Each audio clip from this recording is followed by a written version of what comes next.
ஐம்பெருங்காப்பியங்களும் ஐஞ்சிறுங்காப்பியங்களும் அதனுடைய ஆசிரியர் பேர் பார்க்கலாம். சிலப்பதிகாரம் அப்படிங்கிறது இளங்கோவடிகள். சிலம்பம் வந்து காலடியில் தான் போட முடியும். ஸோ அடிகள் அப்படின்னால இளங்கோவடிகள் ஞாபகம் வச்சுங்க.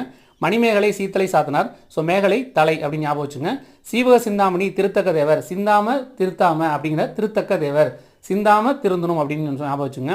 வளையாபதி வளையல் எங்கே தொலைச்சேனே தெரியல, வளையலுக்கு வந்து ஆசிரியர் பேர் தெரியவில்லை. குண்டலகேசி அப்படின்னா குண்டூசின்னு ஞாபகம் வச்சுங்க. நாதகுத்தனார் குண்டூசியை வச்சு குத்தனார், அதனால நாதகுத்தனார். ஓகேங்களா.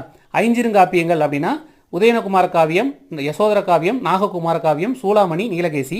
இதில் வந்து நாககுமார காவியத்துக்கு மட்டும் தெரில, பாம்பு எங்கே போச்சுன்னு தெரில ஞாபகம் வச்சுங்க. உதயனகுமார காவியம் கந்தியார், அதே மாதிரி யசோதர காவியம் வெண்ணாவலூர் உடையார் வேல்கந்தியார், நாககுமார காவியம் தெரியவில்லை. சூளாமணி தோளாமொழி தேவர், சூலா தோளா அப்படின்னு ஞாபகம் வச்சுங்க. நீலகேசி அப்படின்னா வாமன முனிவர், நீலம் அப்படின்னா வாமனம் அப்படின்னு ஞாபகம் வச்சுங்க. ஸோ வாமன அவதாரத்தில் வந்து முனிவர் வந்து நீளமாக இருப்பார் அப்படின்னு ஞாபகம் வச்சுட்டிங்கன்னா இந்த ஷார்ட்கட் இருக்கும். ஸோ இந்த ஷார்ட்கட் அண்ட் வீடியோ உங்களுக்கு பிடிச்சிருந்துச்சுன்னா லைக் பண்ணி கமெண்ட் பண்ணி ஷேர் பண்ணுங்கள். தேங்க்யூ.